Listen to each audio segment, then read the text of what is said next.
Recuerda la humillación y la vergüenza al ver a la gente de la nueva era, personas que no tienen amor por su país, ese sabor metálico y caliente en la boca cuando está en Facebook y ve a su propio primo, su propia sangre, publicar un artículo sobre cómo los padres fundadores fueron monstruos malvados y racistas.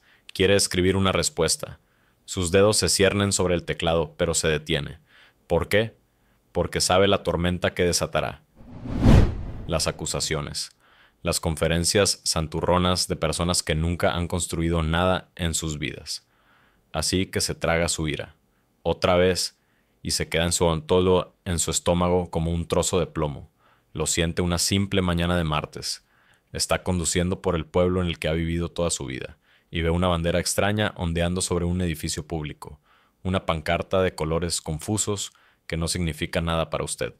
Y en ese momento, su corazón no siente odio. Siente una punzada silenciosa de desplazamiento, como si se hubiera convertido en un turista en su propio pueblo. Lo siente cuando su hijo, un buen muchacho al que crió para ser fuerte y de ojos claros, llama a casa desde la universidad. Habla con la condescendencia paciente y triste de alguien que intenta explicar una profunda verdad nueva a un niño. Y explica por qué la historia que usted atesora, la historia de sacrificio y valor, es en realidad una historia de vergüenza.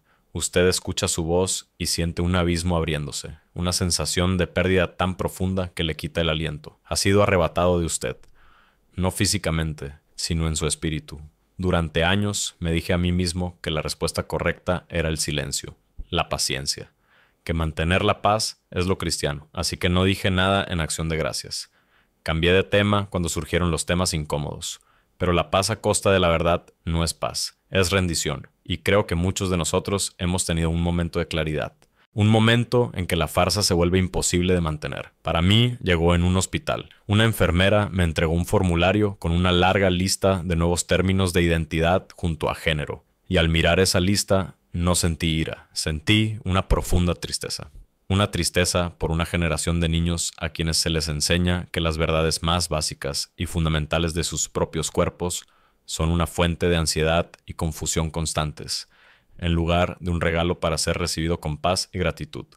Y me di cuenta entonces de lo que realmente era este dolor silencioso en mi corazón. Era una advertencia. Era mi alma y su alma, diciéndonos que el techo de este gran hogar nacional nuestro está goteando. La cimentación se está agrietando. Esta conversación no se trata de ira, se trata de un amor tan profundo por lo que se ha perdido, que finalmente debemos encontrar el coraje para hablar. La escritura heredada. Antes de poder defender nuestro hogar, debemos recordar su verdadero valor. Y aquí es donde ocurrió el primer acto sutil de robo. Una generación de líderes espirituales, bien intencionados pero equivocados, comenzó a enseñar una media verdad que nos ha paralizado. Este mundo no es su hogar, dijeron. Concéntrense en el cielo. Y al hacerlo, quitaron los ojos de los vigilantes del muro. Convirtieron a una nación de mayordomos en una congregación de inquilinos, esperando pasivamente el regreso del propietario. Pero nuestra herencia siempre fue doble.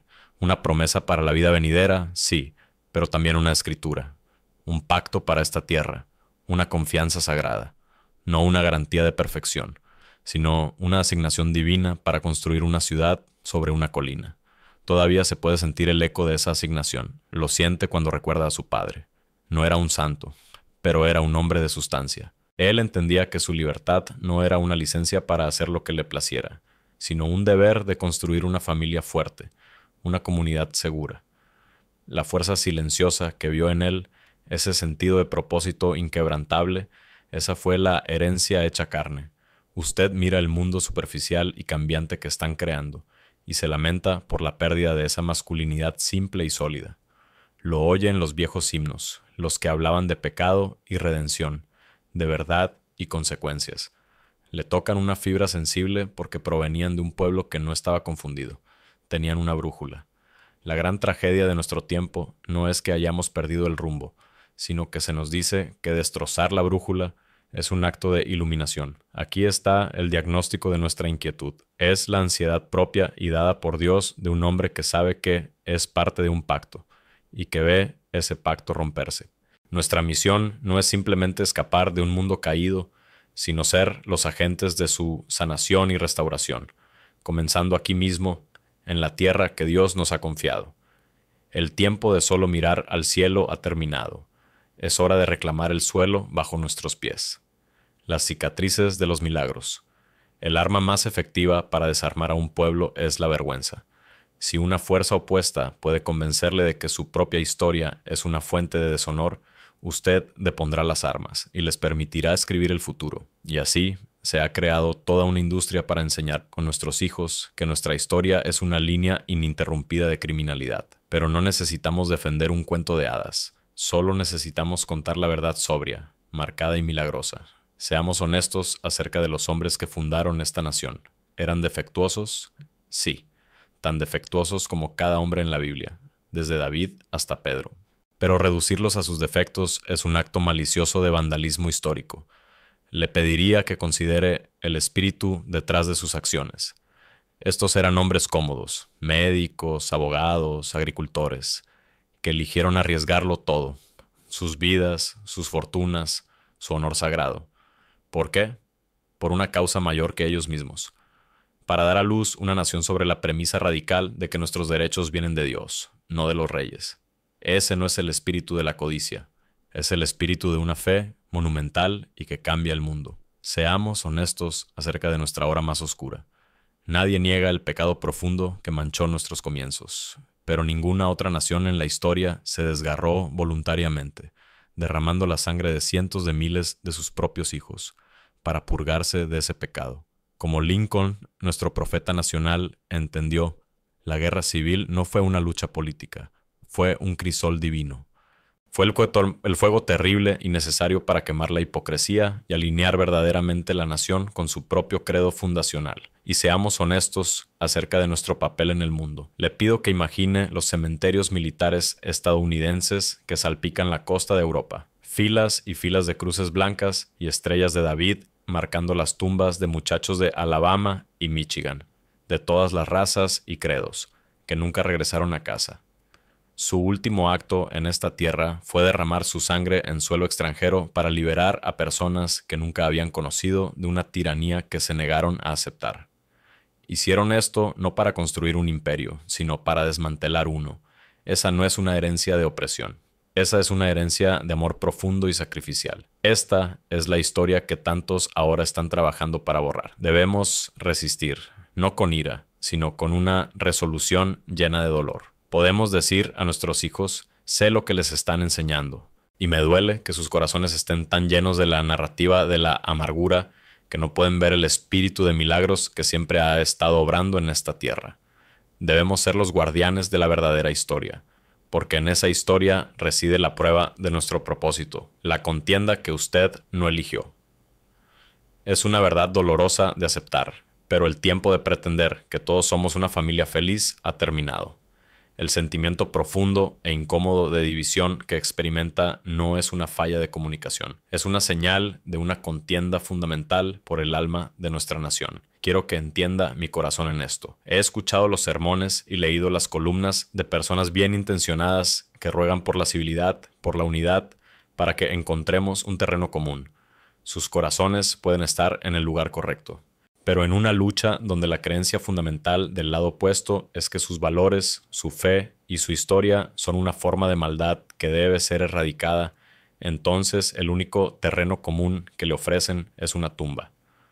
Buscar la unidad con una ideología que es abiertamente hostil a su existencia no es una virtud cristiana, es una forma de suicidio. Esta contienda es entre dos visiones profundamente diferentes de lo que significa ser humano. Una visión arraigada en nuestra herencia, dice que somos creados a imagen de Dios, dotados de derechos inalienables y responsables ante una ley moral eterna. La otra visión, que ahora es ascendente, dice que no somos más que una colección de identidades tribales, un producto de nuestro entorno, sin propósito inherente y sin verdad más alta que nuestros propios deseos fluctuantes. Estas no son dos partidos políticos, son dos religiones diferentes, y son irreconciliables. Por eso las conversaciones con aquellos a quienes ama y que han sido capturados por la nueva ideología se sienten tan imposibles. Están hablando idiomas diferentes, están operando desde diferentes escrituras, están adorando a diferentes dioses. Ese abismo que siente no es solo una diferencia de opinión, es un abismo espiritual. En tal contienda, el silencio no es neutralidad. El silencio es un voto. Al elegir no decir la verdad por el deseo de evitar una conversación difícil, estamos, sin darnos cuenta, emitiendo nuestro voto a favor del lado más ruidoso, más agresivo y más determinado.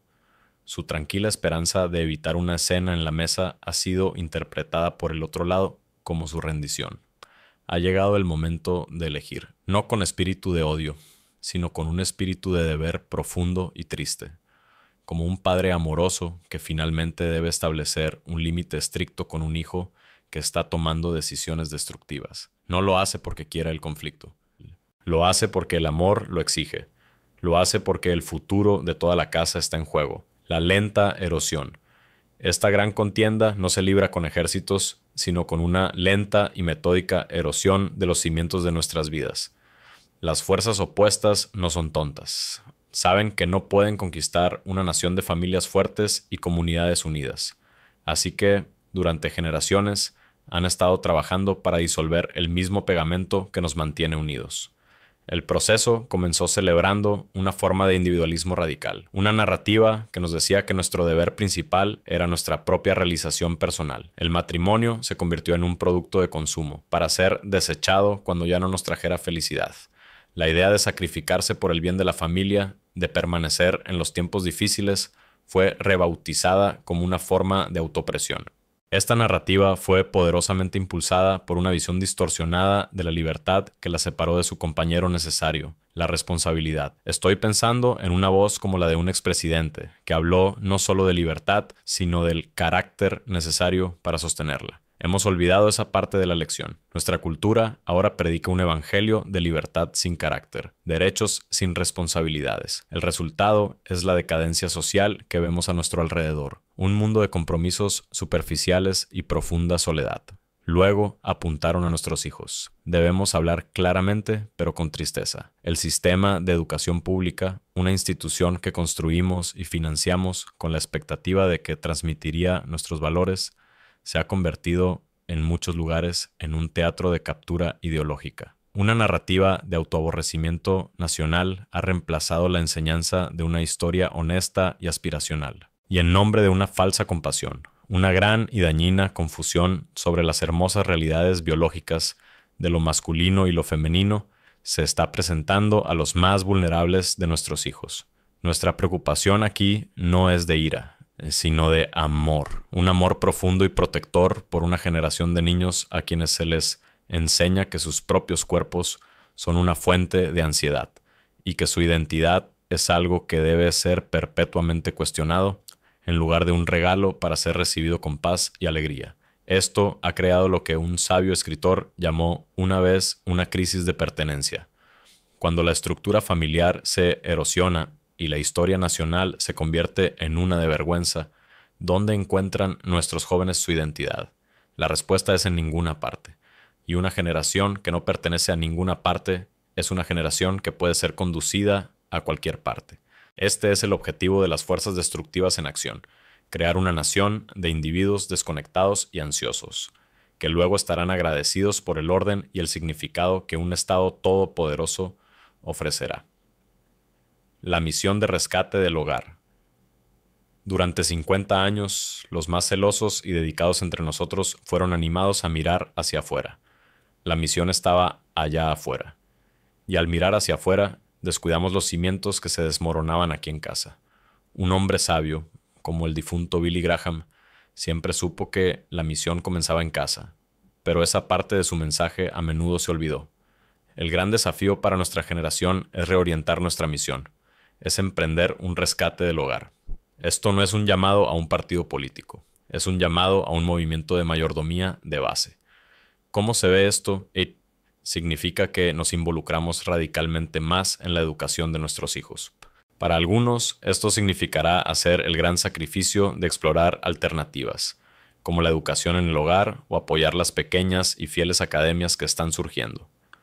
Para otros, significa que dejamos de ser consumidores silenciosos de nuestras escuelas públicas locales y nos convertimos en defensores activos y amorosos. Significa que llevamos nuestras voces de preocupación, no con espíritu de ira, sino con espíritu de amor protector, a nuestras juntas escolares y abogamos por un currículo que honre la verdad, celebre nuestra herencia compartida y proteja la inocencia de la infancia.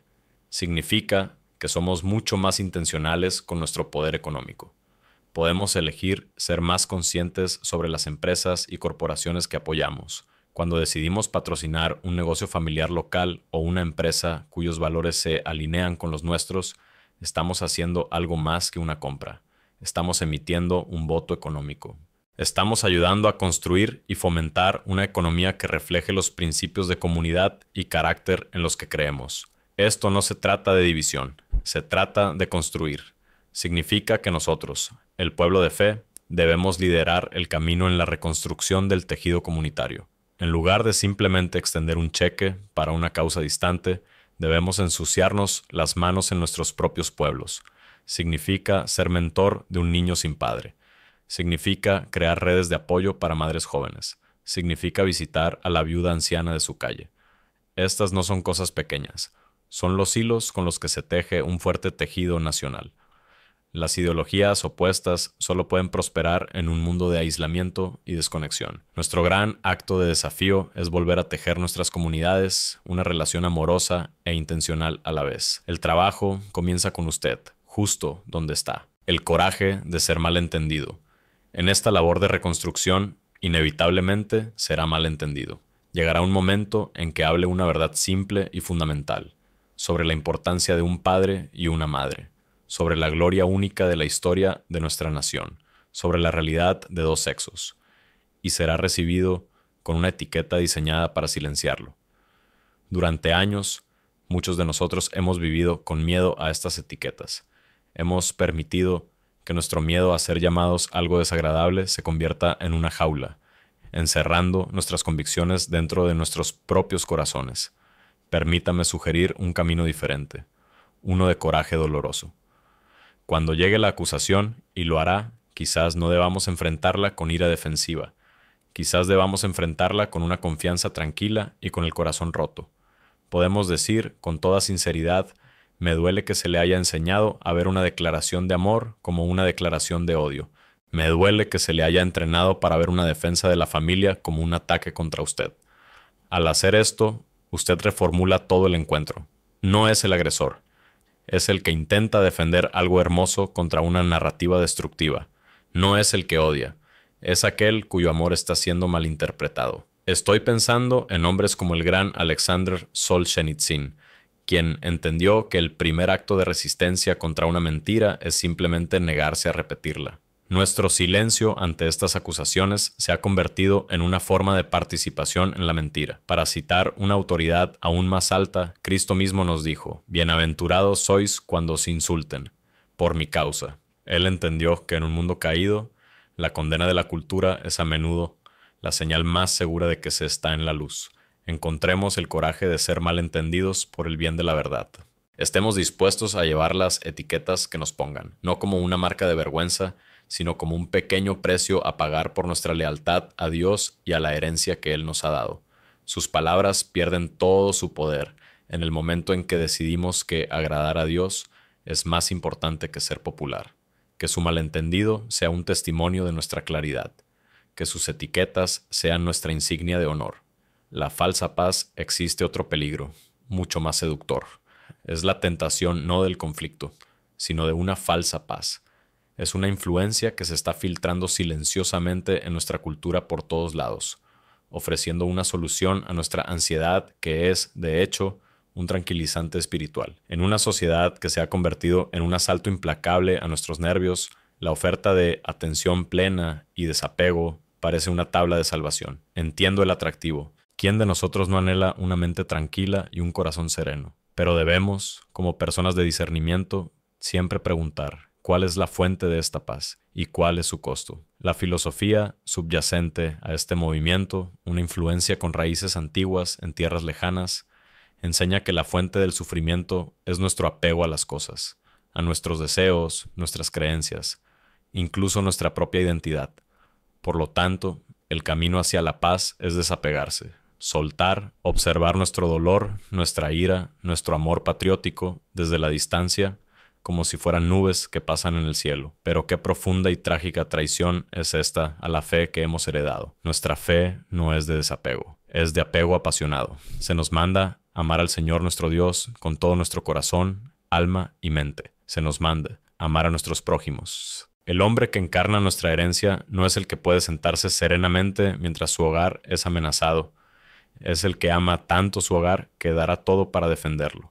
Esta oferta de una falsa paz es una tentación a la cobardía espiritual. Le anima a dirigir su atención hacia adentro, a cuidar su propio estado privado de calma mientras el mundo público, el mundo que nuestros hijos deben heredar, se desmorona. Es una filosofía de retirada interna. La paz que Cristo ofrece no es la paz de un estanque en calma, es la paz del ojo del huracán. Es la calma profunda e inquebrantable de saber que está de pie con el Dios soberano del universo, en medio de la batalla. No es una ausencia de conflicto, es la presencia de Dios dentro del conflicto. Así que rechacemos la paz del entumecimiento, rechacemos la sabiduría del desapego. En cambio, oremos por la gracia de convertir nuestra ansiedad en acción y nuestro dolor en una resolución firme.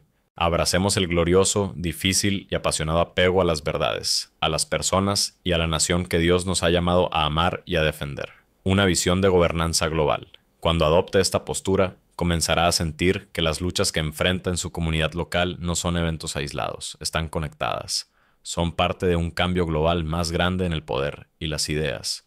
No es una conspiración secreta, es una visión públicamente declarada, promovida por una red de élites no elegidas e instituciones globales. Su visión es de un mundo con un sistema único y unificado de gobernanza. Creen que las viejas ideas de soberanía nacional, culturas únicas y pueblos independientes son obstáculos obsoletos para un mundo más eficiente y centralmente administrado. Seamos justos y reconozcamos sus intenciones declaradas. Estoy seguro de que muchos de ellos creen que esta visión es para el bien de la humanidad. Hombres como George Soros probablemente argumentarían que un mundo gestionado por expertos sería más pacífico y próspero, pero nosotros, como estudiantes tanto de la historia como de las escrituras, debemos mirar esta visión con ojos sobrios y hacer una pregunta difícil. ¿Cuál es el costo de ese tipo de unidad? El costo siempre es el mismo, la libertad. Esta visión requiere la disolución gradual de lo que hace única a nuestra nación. Nos exige armonizar nuestras leyes, nuestras economías e incluso nuestros valores con los de otras naciones, hasta que ya no seamos un pueblo distinto, sino meramente una zona administrativa regional en un nuevo orden global. Esta es la gran tentación que nuestra nación ha enfrentado durante generaciones. Piensa en las palabras de un gran presidente como Reagan, quien se paró en la puerta de Brandeburgo y no pidió armonía con un sistema corrupto, sino que audazmente declaró: derriben este muro. Él entendió que algunos principios no son negociables. Hoy, esta presión por una conformidad global es más fuerte que nunca. Se impulsa a través de acuerdos internacionales sobre el clima, la salud, el comercio.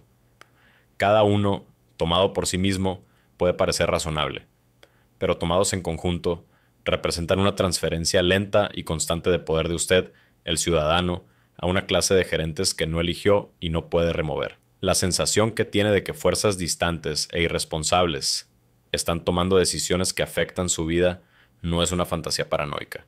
Es una descripción cada vez más precisa de nuestra realidad. La pregunta es: ¿seremos la generación que acepte pasivamente este futuro? ¿O seremos la generación que reclame la idea radical, hermosa y profundamente estadounidense del autogobierno? La idea de que nosotros, el pueblo, somos los amos de nuestra propia casa. El deber del centinela. Hemos recorrido un camino difícil juntos esta noche. Hemos mirado la decadencia de nuestra cultura. Y si nos detenemos aquí, solo nos quedará la tristeza y la sensación de impotencia. Pero ese no es el final de nuestra historia. Porque en el momento en que verdaderamente entendemos la naturaleza de la lucha, ya no somos solo víctimas de ella. Nos convertimos en actores responsables. El deber de nuestro tiempo es pasar del dolor a la mayordomía, convertir nuestra tristeza en acción. Es asumir el papel del centinela. ¿Qué significa esto en un sentido práctico? Significa que debemos reevaluar nuestras prioridades. El gran proyecto de su vida no es solo asegurar su propia jubilación cómoda, es asegurar una herencia libre y virtuosa para sus nietos. Significa que debemos comprometernos con lo que algunos llaman una polis paralela. La construcción de nuestras propias instituciones. Si las instituciones principales son capturadas por una influencia dañina, debemos tener el coraje y la creatividad para construir las nuestras. Significa crear y apoyar medios de comunicación que digan la verdad. Significa formar cooperativas educativas y academias cristianas clásicas. Significa construir redes de negocios que estén orgullosa e inequívocamente alineadas con nuestros valores. Debemos dejar de intentar ganar argumentos en su casa y empezar a construir la nuestra. Significa que nos volvemos a involucrar en la vida cívica de nuestras comunidades, no como partidarios enojados, sino como defensores gozosos de lo bueno, lo verdadero y lo hermoso. Cuando se presenta en la reunión de su biblioteca local para abogar por la inocencia infantil, no es solo un manifestante, es un constructor trabajando para restaurar un pilar de su comunidad. Cuando organiza a sus vecinos para limpiar un parque local, no es solo un voluntario, es un mayordomo, asumiendo la responsabilidad del pedazo de mundo que Dios le ha dado. Y significa que preparamos nuestros propios corazones para la tarea. Debemos convertirnos en un pueblo de profundo coraje y profunda alegría. El escritor G.K. Chesterton una vez comentó que el ideal cristiano no ha sido probado y hallado deficiente, ha sido hallado difícil y dejado sin probar. Los días de una fe fácil y cómoda han terminado. Se nos llama ahora a un camino más difícil y por lo tanto más glorioso. El camino del fiel mayordomo, el guerrero gozoso, el defensor amoroso del hogar. El segundo amanecer sería fácil. Ante todo esto, ceder a un espíritu de desesperación. Mirar la fuerza de las fuerzas opuestas y concluir que los mejores días de nuestra nación han quedado atrás. Esa es la gran tentación de nuestro tiempo. Y debemos rechazarla con cada fibra de nuestro ser. Porque no creemos en el declive inevitable de la historia. Creemos en el poder soberano de un Dios que puede traer resurrección de la muerte. La historia del Evangelio no es que las cosas van de mal en peor. La historia del Evangelio es que la hora más oscura, el momento de la cruz, viene justo antes de la gloriosa luz del amanecer. El profundo y doloroso sacudimiento que nuestra nación está sufriendo no es, creo, la señal de su muerte. Es la señal de su purificación. Dios nos está permitiendo ver el fruto completo y amargo de las ideas que hemos tolerado tontamente durante demasiado tiempo. Él está despojando nuestro orgullo, nuestra comodidad, nuestros falsos ídolos.